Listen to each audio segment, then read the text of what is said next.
Okay, I'm sure people will continue to join us, but for the sake of time, I'm going to go ahead and kick us off. Thank you again for joining us for the Systems for Action Research and Progress webinar series. I am Carrington Lott. I'm the Deputy Director at Systems for Action. And if you are not familiar with Systems for Action, we're a national research program office funded by the Robert Wood Johnson Foundation, and we are housed at the Colorado School of Public Health in the Health Systems Management and Policy Department. And one of the main things that we do at Systems for Action is to develop and release typically annual funding opportunities where we are soliciting ideas for innovative systems alignment interventions. And so we're really interested in funding research that is evaluating and analyzing interventions that align the medical, public health, and social service systems. Today, you're going to be hearing from a team that is a partnership between Stanford University School of Medicine and the Healthy Alliance Independent Practice Association. And this is, I believe, their third time presenting in this Research in Progress webinar series. So many of you here with us today might have heard from this team before, but their project just ended at the end of November. And so they have some exciting updates to share with you. And I think with that, Jonathan, can we go to the next slide? Thank you. So agenda, just really briefly, I'm here welcoming you, and then you'll get to hear for the majority of the time from our presenters about their research project. And then we will save time at the end of today's session for Q&A. So if you have a question at any point during today's webinar, please locate the Q&A box at the bottom of your Zoom screen, enter your question in, and we'll make sure that we save time to address that. The only other housekeeping item that I have before we get started with our presenters is that this session is recorded, and we will share the recording of the session as well as the PDF of the slides and any other materials or resources that we discuss during today's session. We will make sure to share that in an email after today's webinar. So with that, Jonathan, I believe you're going to kick it off for your team. Great. Thank you so much, Carrington. It's really a privilege to be here with Elena presenting the past 4 years of work. So I'm Jonathan Shaw. I am a family physician and a health services researcher, and I co-lead the Evaluation Sciences Unit at Stanford University. And for the past over a decade, my practice has been in East Palo Alto at FQHE. Though recently I've relocated just this summer to Portland, Oregon. And I'll pass it to my colleague Elena to introduce herself.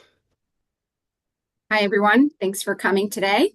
So I'm a family physician as well. I work at an FQHC, and I'm also the medical director of Healthy Alliance. I'll tell you all about Healthy Alliance, but we're a social care network in upstate New York, trying to help our community be healthier.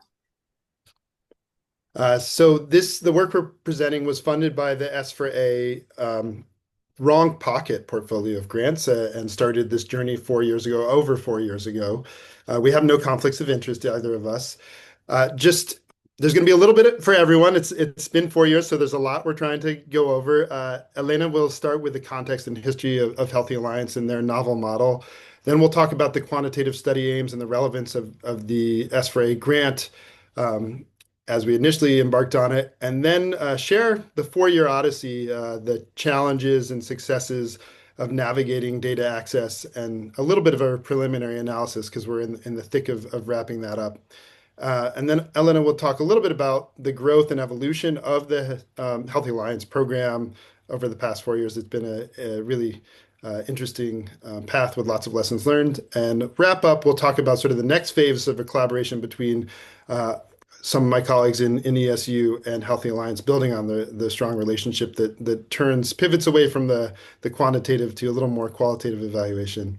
So with that, I'll turn it over to Elena, and apologies in advance if I'm not exactly on step, but I'll be driving the slides for her. Thank you.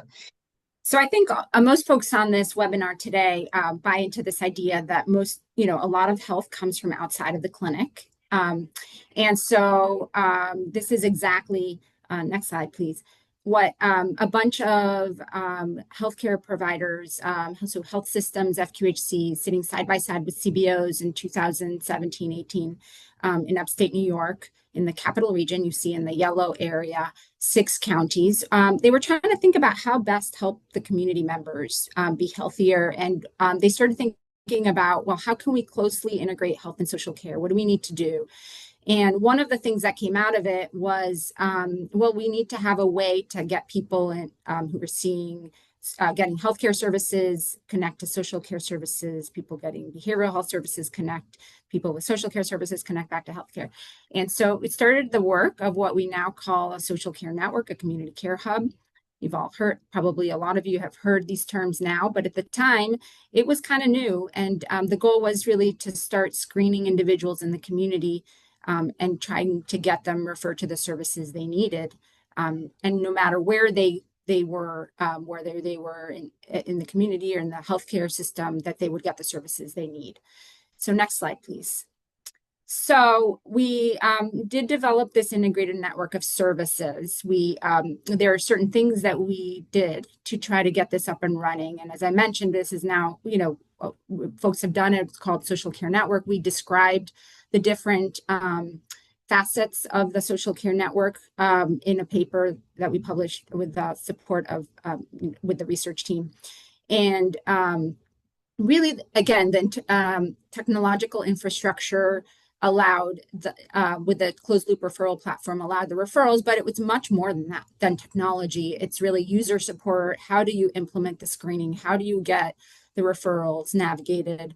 And how do you support CBOs that are used to getting grant funding, to interface, again, along systems alignment? What are the features that are necessary to help align the CBO world, the health plan world, and the healthcare system? So part of that was also governance, which was very important. We wanted CBOs to be able to be able to provide their expertise. So the governance included having CBO leaders side by side with the healthcare systems and FQHCs. And then a big part of it was financing. And so, we can go to the next slide, Jonathan. So, we had developed, basically, we'd received funding through the Department of Health for DISRIP, through our sister organization, Alliance for Better Health. And it was clear that we needed a sustainability plan. And so we developed what at the time was used normally for medical practices, an IPA structure, Independent Practice Association. We developed an IPA for the social care organizations. And so that's what we thought was going to be the answer to our funding needs. We were going to go to the to the MCOs, health systems, and try to get contracts. And eventually we also started a nonprofit to support grant funding. Next slide, please. But we had this IPA, more and more understanding that SDOH was really important in healthcare. And I think there was some interest from MCOs and health systems, but the reality was we were struggling to get contracts. We didn't have a good ROI for what we were trying to do. We weren't just trying to deliver food. We weren't just trying to deliver one intervention. We were trying to support the person holistically, because we understand that people have more than one need. They have a food insecurity, they probably have something else. And so we wanted to, that's when we said, well, we had a colleague, thank you, Julie Lawrence, if you're on the call, who connected us to the research team at Stanford. And the next slide, please. And so at that point, we said, we have this innovation. We'd love to study it. We've had some data for the last few years. The work was all, just to be clear, we started this work, again, 4 years ago, but Jonathan will talk about the data, but it was really our initial set of data connecting in our 6 original counties. We eventually did expand to 24 counties in New York State. But we said, can you help us understand the economic impact of our intervention? We want to be able to use this and bring this to policy, to MCOs, and help us figure out, how to move forward. Go ahead. Great. Yeah. So as Elena highlighted, thanks to a colleague who'd been at Stanford and then was at Healthy Alliance, we recognized how novel this model was and the opportunity to evaluate the economic impact. And particularly, this was an example of addressing the wrong pocket, moving traditionally healthcare dollars through the IPA and other avenues into social care.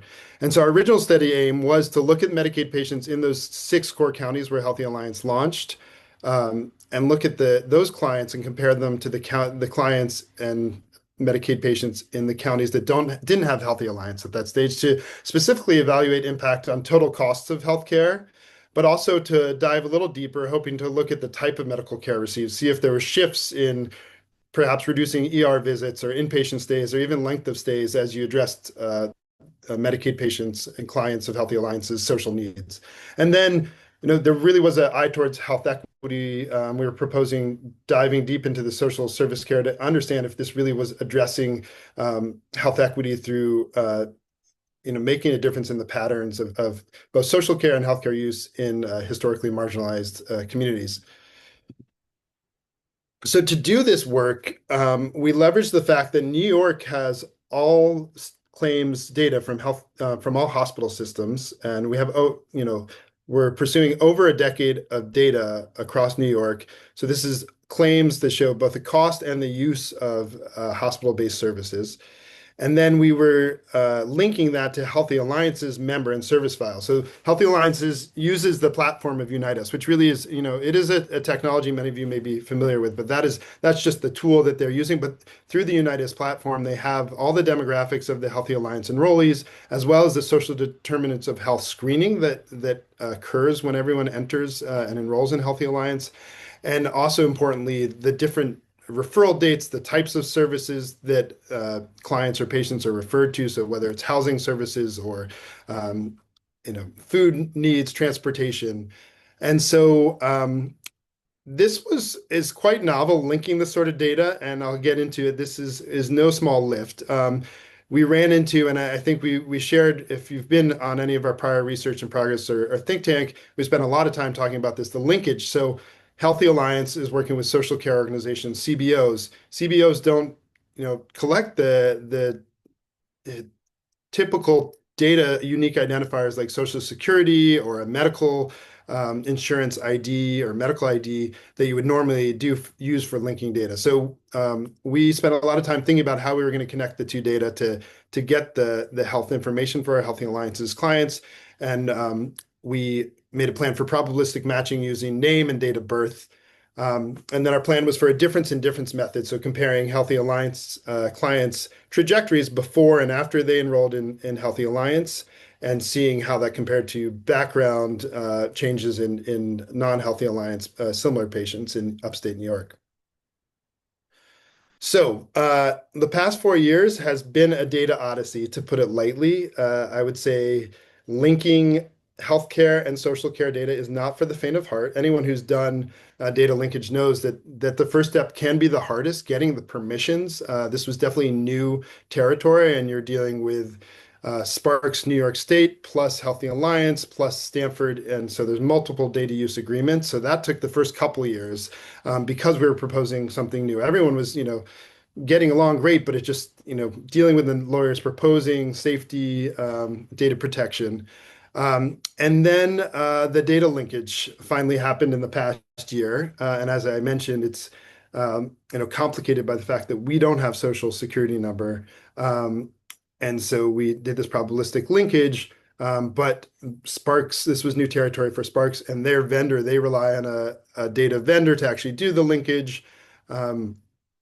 Whoops, looks like it auto advanced there. Sorry. And then just in the past few months, well, we got the data once, and then the vendor was like, "Oops, we actually shared something. It was the wrong packet," and so we got it a second time. And just in the last few months, we've been delving into the data, and we discovered that this linkage process created some unique issues.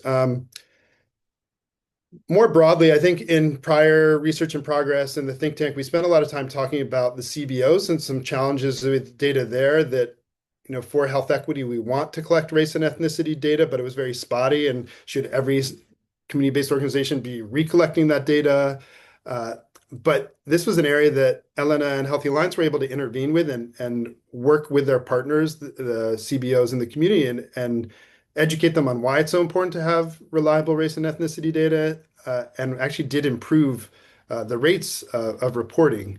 Now, with Sparks, we also more recently discovered that there was a lot of variability in how different hospitals and facilities report claims. Sparks does track some of that, and if you go to their website, you can see in recent years, which hospital facilities are getting a good grade versus mediocre grade for reporting all their claims in a timely manner. But What we discovered was actually that there was variation in which unique identifiers the different hospital facilities were providing, and this variability sort of caused some issues for us. And this was unlike with the community-based organization where we could go out and Elena and her team helped improve their data collection. We were beholden to New York Sparks and their vendor. And so, as I tell my kids, you get what you get, and you don't get upset. So the data we have is as good as we're going to get. And I'll go into a little detail here of what we discovered. So as we were diving into our data, and enormous thanks to our amazing biostatistician, Don Garvett, who was the one who first uncovered this, we found that for our data overall, we saw something weird going on in beginning of fiscal year 2018, where the number of claims for just our Healthy Alliance cohort jumped. And we're like, was there some policy change? Is something going on? We were really scratching our heads if something on the ground could explain this. And then with some deeper digging, excuse me, Don, our biostatistician, was able to identify that it was actually explained by a couple key healthcare facilities. So these two graphs are each two different healthcare facilities in one of our core upstate counties. And this is just representing the different claims counts per month for our Healthy Alliance cohort. And what you'll see is that going along, I'm sorry, apologize for the auto advance.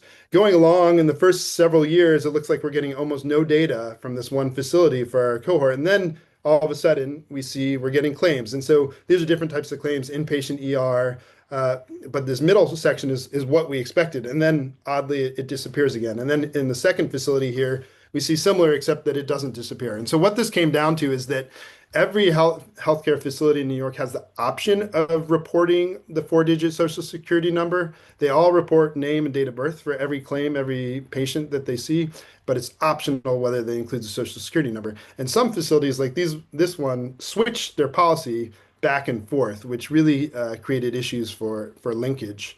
Looking at the numbers overall, it really is about 50-50 on which facilities have chosen to report Social Security number or not. It's not required, and actually in this era of sensitivities and sharing that information, it's probably recommendable not to. But anyway, this created real issues on what and meant that we couldn't include those facilities, and we estimate that about half of our Healthy Alliance clients were just not linking to their claims data because of this issue. So we knew from the get-go there'd be challenges with linkage given these two different types of data sets. And so we spent a lot of time trying to anticipate that and create different linkage strategies.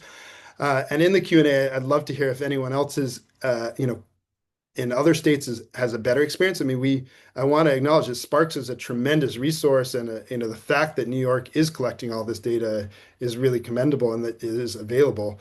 But as I was pulling this together, I was reminded of the 2023 White House playbook, which I think Carrington will put a link in afterwards if folks haven't seen this, but the playbook to address social determinants of health. And I was remembering, I was like, oh, I think they really put a lot of emphasis on the importance of data. Well, when I went back to it, I saw that was actually pillar number one. And I think this sums it up well. And the fact that they make it as their number one pillar for how we can move forward in SDOH, addressing SDOH is the need for supporting high quality data management as a prerequisite to effectively address social needs at the community level, and also for conducting high quality research. So I think that has been a major theme throughout our work, and I don't want to leave on too down a point because we did have data. We linked about half of our clients to the claims data in Sparks, and despite this suboptimal linkage, we're moving ahead, and we have nearly 9,000 clients that we can analyze their patterns. And so with this linked data, we are looking at cost of care, and so we can look at all their hospital claims and total care. And then we are diving into the types and patterns of care, comparing the type of medical care received before and after they enrolled in Healthy Alliance. Specifically looking at ED visits, hospitalizations, we can look at length of stay, and some outpatient things like ambulatory surgery. So our methods continue to be a difference in difference design where we're looking at the members in Healthy Alliance counties before and after their enrollment in Healthy Alliance and match controls in other New York counties. Importantly, especially with this spotty linkage, we've put a lot of effort into propensity score weighting to adjust the match controls to make them as similar as possible to those in the Healthy Alliance counties and those enrolled in Healthy Alliance. And in terms of the counties, we're looking at adjacent counties to the 6 core counties where Healthy Alliance began. We're not including New York City because its patterns are a completely different ball of yarn. The other thing that became important is, the Healthy Alliance really got traction in 2018, but they've been enrolling patients over the years. And in our data, we are dealing with enrollees in 2018, 19, 20, 22 through 22. And so we randomly assigned our controls to have a pseudo enrollment date so that we were looking pre and post in comparable time periods for our control clients. And then we did a propensity score matching based on key factors, specifically age at the time of enrollment with Healthy Alliance or the pseudo enrollment, gender, comorbidity status using the Elixhauser. And then I think perhaps most importantly, we're able to do area deprivation index by county. So some prelim findings. These are not our propensity score adjusted analyses. This is just sharing. I'm just sharing some hot off the press unadjusted observations. And what this graph shows, the red line is our Healthy Alliance clients for whom we had linked data. And then the blue line is the background of non-Healthy Alliance county general population of New York. And this is charges per member per month. And what first jumps out is there's a fair amount of noise in our Healthy Alliance cohort, and that's not surprising given this is only about 9,000 patients as opposed to the control is millions. But the other thing that immediately jumps out is both of them are gradually going up, which isn't surprising as people age and as cost of care goes up. This is over a 5.5 year period. We'd expect that. But I think what's most striking here is that this gray transition, gray to white, is when the clients or patients enrolled in Healthy Alliance. And what we see is that there is a jump in cost charges right around that time, which is not surprising. That's what we'd expect. This is Healthy Alliance's social care network is bridging to healthcare. And so the identification of social needs often is at the opportunity when someone is having more health issues or illness. And so we can also look at this by, rather than dollars, look at inpatient admissions. Most people in any given month do not have any inpatient admissions, but what we'll see here is there's this spike right before enrollment. And that, I think speaks to Healthy Alliance's engaging Medicaid clients, enrollees, when they are much more likely to have had a hospitalization. When they're having health needs, they then get tied into the social care network. ER, similarly, we see this a little more gradual, but there's a more likely ER utilization before and then it sort of goes down right after the time of enrollment in Healthy Alliance. So the quantitative question is still open, but we're hard at work doing the adjusted propensity score matched analysis for these nearly 9,000 Healthy Alliance clients for whom we could get their claims.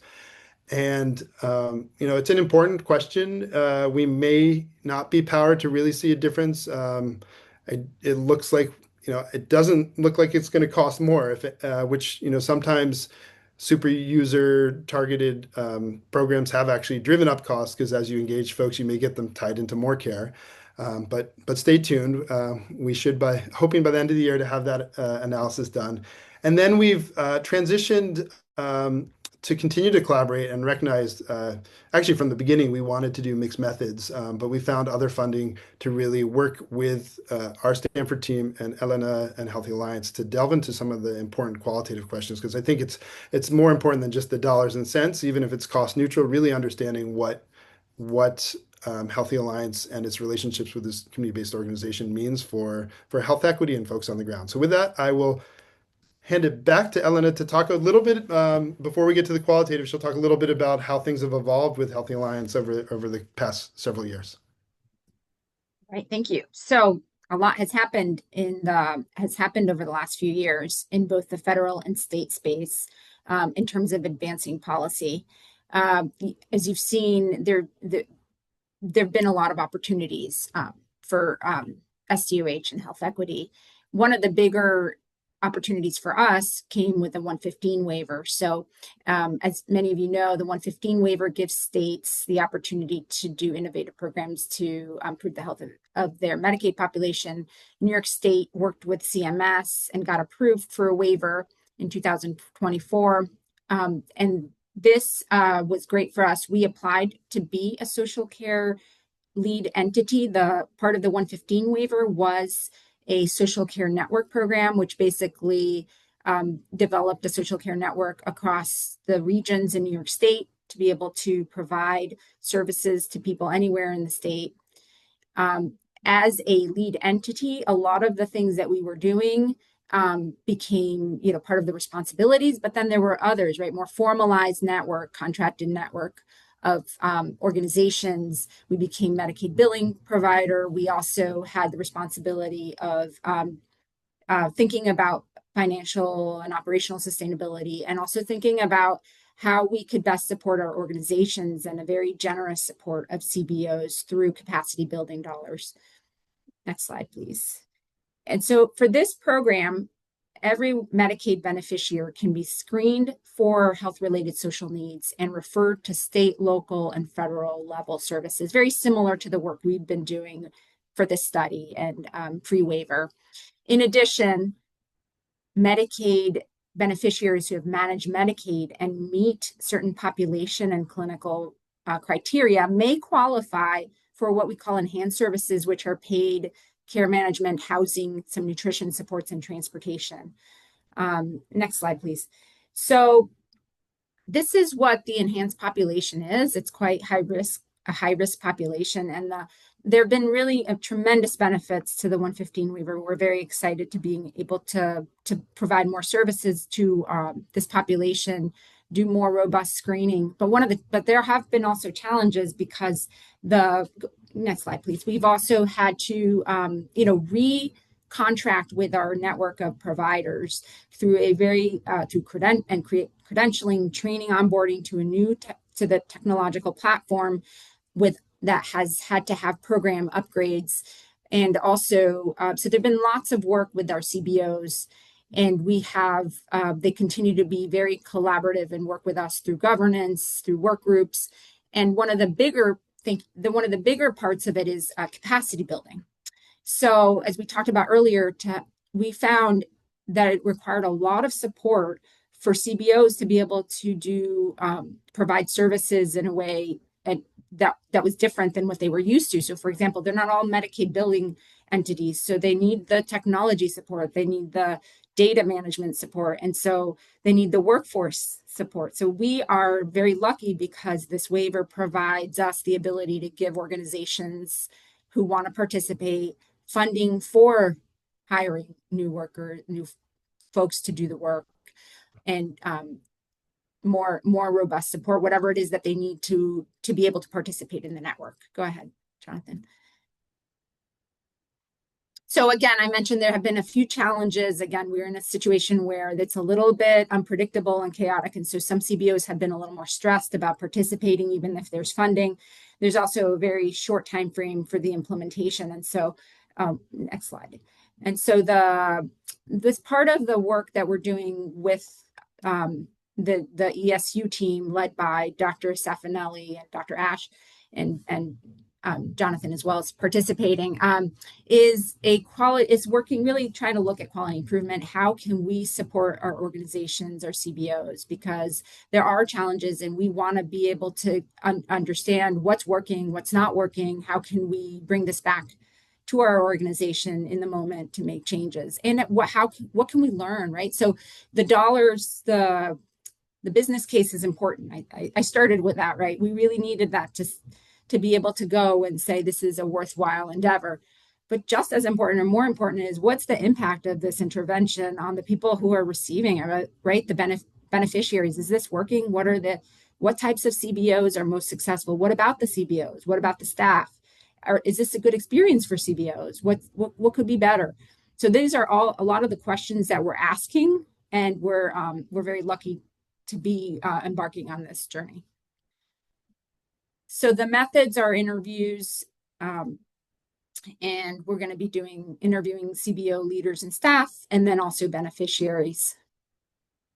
And so the team, we have a community research team. They've been able to connect, use their knowledge of the region to help support the development of the research methods and the networking. And then another really interesting part of this is they're gonna be training local students in the different regions, in all three regions. I didn't mention we're in the central New York, North Country, and Capital Region, but we're going to be training students to be doing the beneficiary interviews using very novel approach of they're getting training. So our research team is going to be training them on restorative justice techniques and other qualitative interview techniques. So it's really, we're really trying to support the local community as well. Next. And so just to give you some of the things we found, that it is a little bit hard to recruit because of the current situation in the environment, as we had some suspicion that was happening. Now we're getting some CBOs telling us that. We also have found out from some interviews that it is really important for the staff to have similar lived experience to those who they're serving, right? And that is really important, not just in the front lines, but also at the leadership level, and that the capacity building dollars are going to be really important for the CBOs so that they can actually participate in the program. And I think that's handed over right back to you. Thanks, Elena. So just a high level, because I know we've gone through a lot, and I'm glad we'll have time for question and answer. I think, one theme throughout this was the opportunity to inform policy. I've been so impressed with Healthy Alliance being a leader in this space, and certainly the fact that they were able to write up and disseminate what they were doing influenced and informed the direction of New York State's 1115 waiver proposal, and then provided opportunity for Healthy Alliance to grow. But the other, the need to inform policy, just to reiterate, there's a tremendous need to invest in better data and data access. It should not be an odyssey for a really strong collaboration between academia and community trying to answer a very, what seems like a straightforward quantitative data that the policymakers want to answer. The data seems like it should be there, but it's just we're not there for getting efficient, quick answers to quantitative questions about the impacts of programs like this.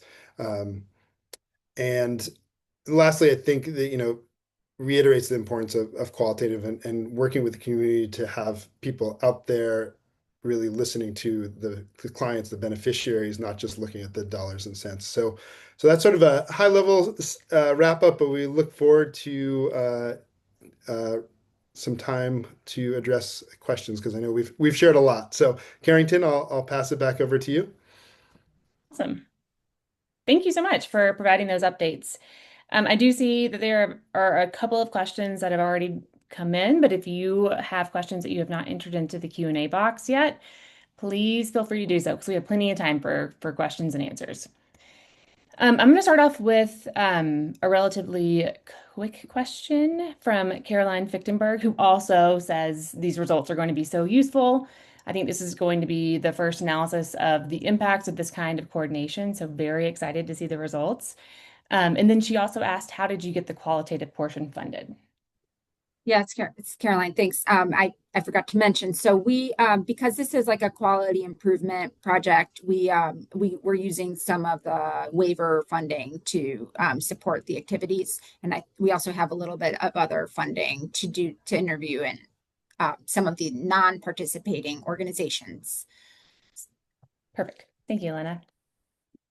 And I think I've talked with this team too about potentially coming back and presenting some of their qualitative findings in this research and progress webinar series. So stay tuned. There's a question here about linkage and some of the issues that you had due to the identifiers, and wondering if some of the results have a systemic bias. Wondering if some of the people weren't able to get some people that had more high difficult situations or high needs might introduce some of that systemic bias. It's a good question. I mean, our issues with linkage wasn't that we weren't getting folks who had low healthcare use. I mean, overall, we did observe that most of the Healthy Alliance clients had very low healthcare utilization before enrollment.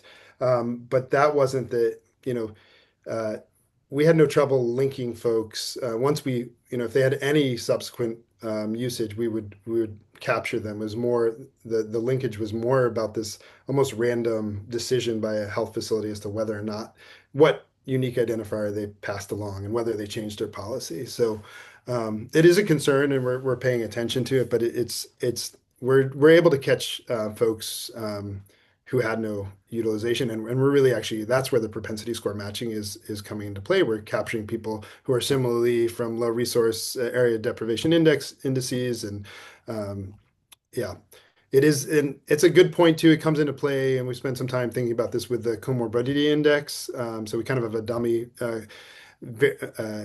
categorical variable because a lot of people, if you have no health care, you have no comorbidity index. It doesn't mean you don't have illness. It just means that there was no claims in which to get a good sense, like, do you have diabetes? Do you have heart failure? So it's important.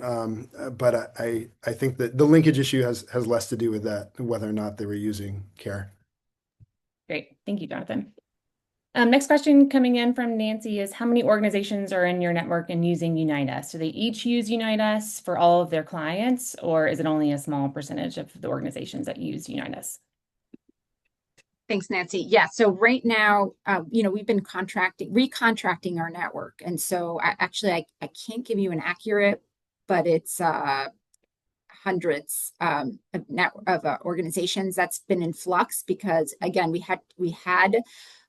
had several hundred organizations in our network, but then not all of them have chosen to contract for the social care network program. They all have to be on Unite Us to do the social care network program. And even before the waiver, so we needed them to be on Unite Us. There were other ways that they were reporting information, but we needed the organization to be participating with Unite Us. Thank you, Elena. Two more questions from Caroline Fichtenberg here, wanting to know a little bit more about the training that you're providing to those student interviewers and what level of students that you're engaging. So you want to talk a little bit more about that? I wonder if Nadia's on the audience, but I don't know. I think she is. I don't know if that was going to ask if we could put her on the spot, but I don't know if there's a way to have her be in the speakers. But I can click allow to talk. Nadia, no pressure. Hi, everyone. Can you hear me okay? Yes. Great. Thank you both for your wonderful presentation. Just for a little bit more context, when we were starting our qualitative work in upstate New York, we really wanted to take a community engaged approach because we're speaking with CBOs. We're not physically in New York, at least our Stanford team isn't. And so we wanted to really engage the community in our data collection process. So what that looks like is one, we have community members as part of our research team, and they have been instrumental in our research question design, in our study design, data collection, development, or tool development as well. But we're training up students because we have quite a large region of upstate New York to reach through these interviews.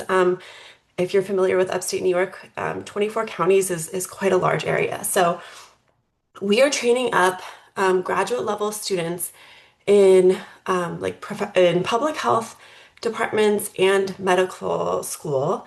We actually just started our recruitment process and already have 13 interested students who are phenomenal. And that's just a week in. And so we've developed a really unique qualitative training that focuses kind of on the roots of the issues we'll be exploring through our interviews with clients, and also just providing them with the basics of qualitative interviewing, with an opportunity for students to stay on and be part of analysis and paper writing as well. So I hope that gives a good summary. It does. And thank you so much. You did not anticipate coming on to present during this presentation at all. So I appreciate you responding to that question. Next question here from Julie Lawrence, projecting forward from what you expect to learn by interviewing Medicaid beneficiaries. When do you expect experienced data collection to be mainstream for social care as they are for medical care?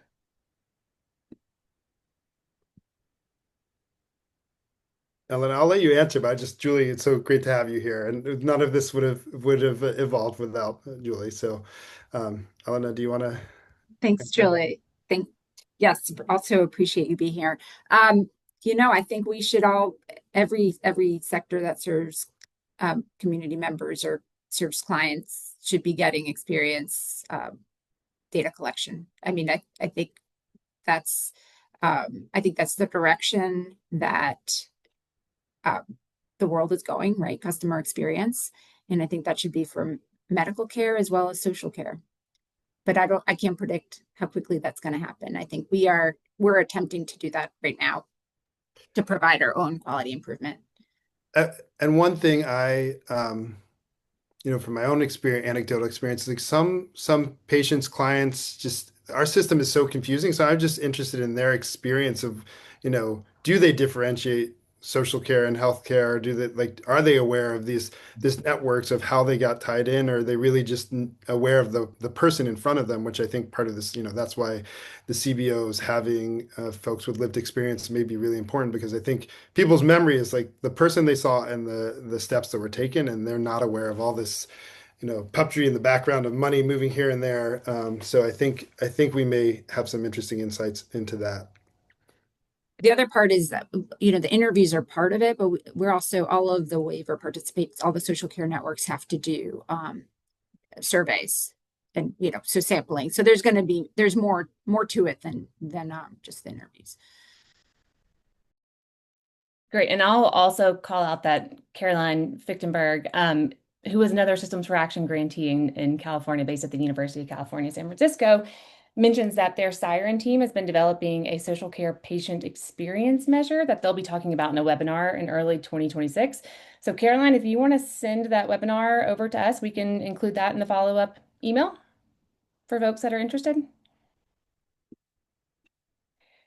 And I'm going to move on to our next question from Richard. Without a SDOH 1115 waiver, how can we best approach Medicaid health plans to pay for CC Hub work in our region, where we are already doing some of the social determinants of the health type work?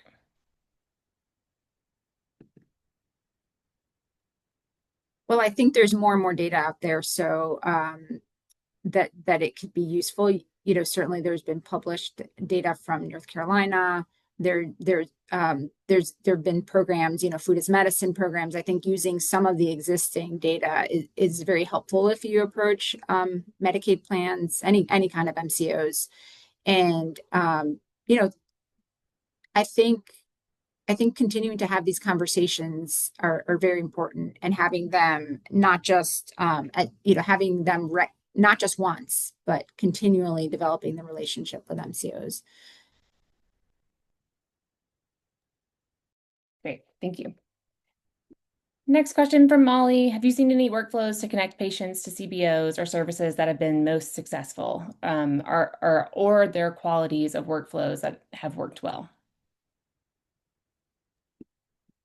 So I think the workflow is really, there's two parts of it. I think there are workflows that are general, but they're also like individual organization workflows.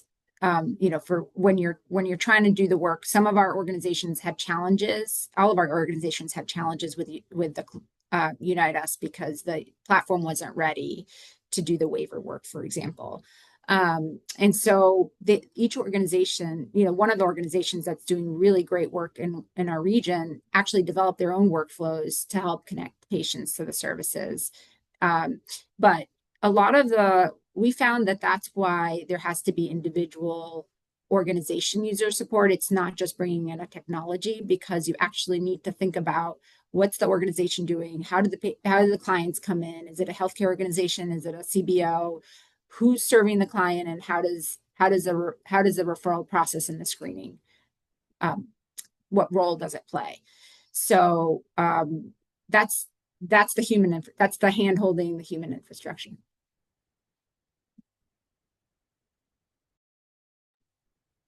I think there's some other questions that might piggyback well on that, specifically about Unite Us. So one person was asking about difficulties that you've encountered with getting organizations to utilize Unite Us. It sounds like maybe the platform wasn't quite ready for what you were hoping to do. And then the follow-up question to that is, were there other data sources that you consulted to track social services provided if a CBO wasn't utilizing Unite Us routinely?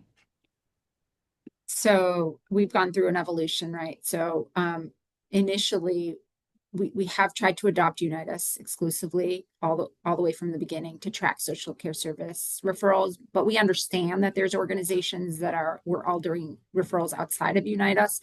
So we tried to get those through like rosters. We tried to get them to send us other information. We had relationships with some of the orgs where we could do that, like a business agreements and data sharing relationships. But it's really hard, right? Like you don't want 20 different kinds of data systems to pull together. And so, and we can't really do the work as a social care network regionally without everyone kind of having visibility of what's happening. And so that's where it's really important to put everyone on Unite Us, and why we have capacity dollars to get CBOs to be able to figure out how their organization can support that technology. There are organizations that are choosing not to be part of the contract because they don't want to use, that because of this, but we're stuck. We have to use a shared infrastructure that we can all look at, and to track the data, and we aren't ready to. Like I said, we've learned from our experiences, and for this particular program, we are requiring the Unite Us. Thank you, Lena. Okay, I'm going to scroll down here and find some other questions. There's one here about community engagement methods and integrating community-based participatory research methods into your qualitative approach, which it sounds like you are. I think you kind of spoke to that, but is there anything else that you want to speak to about this question from Mona? About engaging impacted community members, those with lived experience in the planning, implementation, or evaluation? And, I think Nadia spoke to it a little bit about having some on our research team and trying to get some students.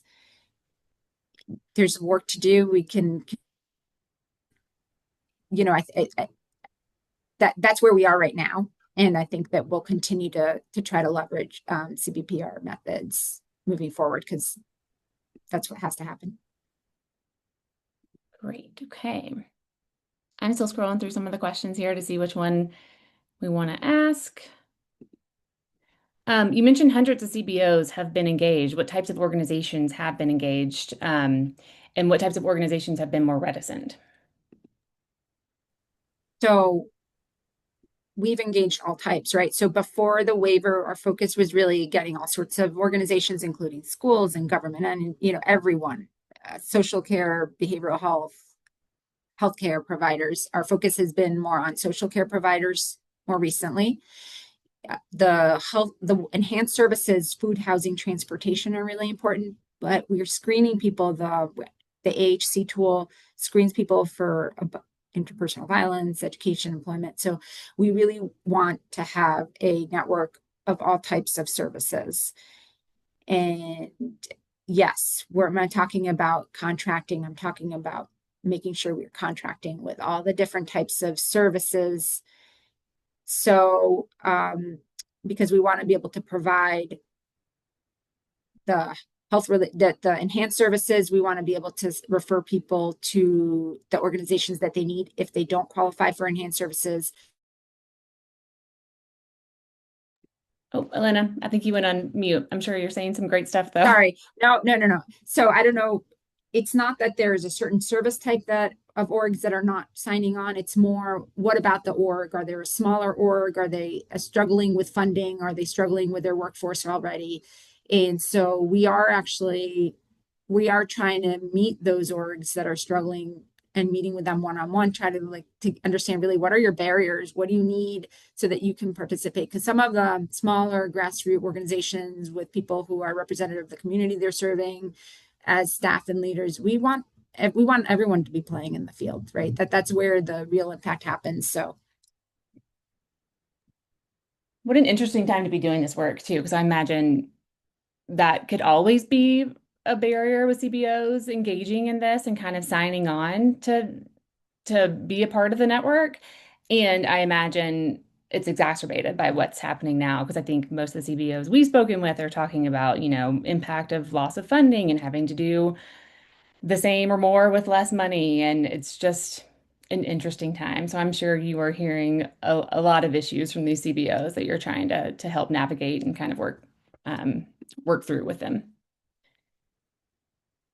I'm gonna ask another question about Unite Us. How did you find CBO willingness to use Unite Us to share their data? This person is talking about their personal experience in their state, where smaller CBOs are not open to sharing their data with Unite Us. They found technology cumbersome, which I think you've kind of touched on a little bit. And they didn't trust the value sharing agreements with providers, kind of felt like the data sharing went one way to benefit health plans and providers, but they didn't flow back the other way to also benefit CBOs.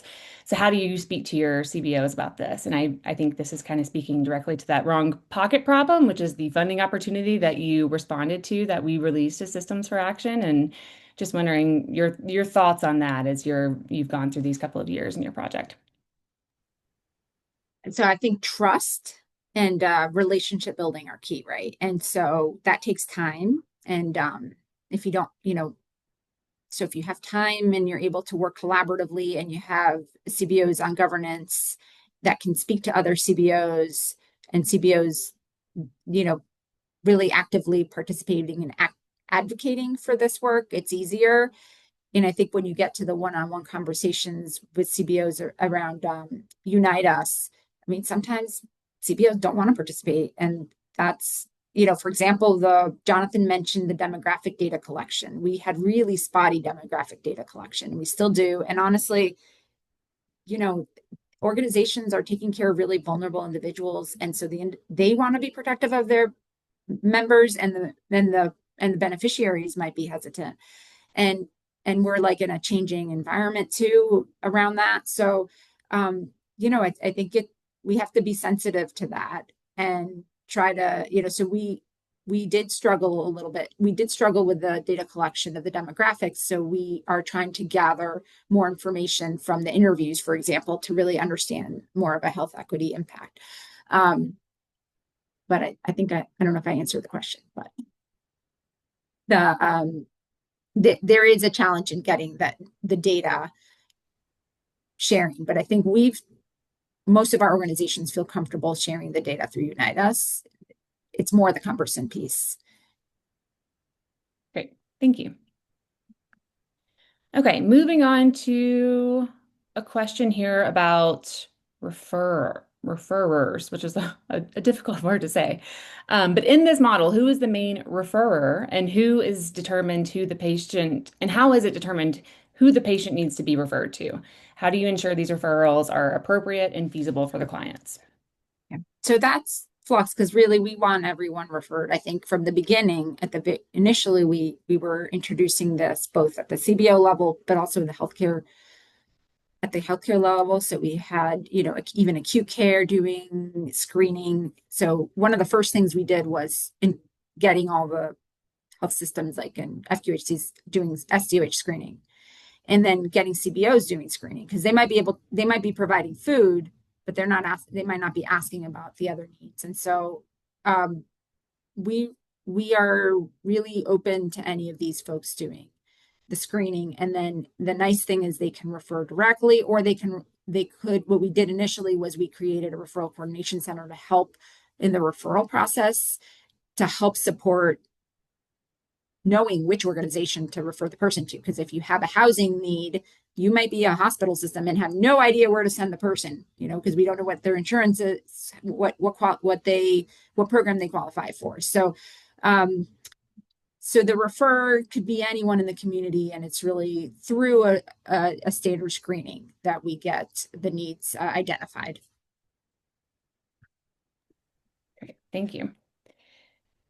I'm going to ask a question here from Stephanie. I'm going to kind of shorten it just for time here, but kind of looking at, let's see here. challenges for CBOs working to support these families. Stephanie says Medicaid coverage does not equal provider availability, and distance and transportation barriers are determinative.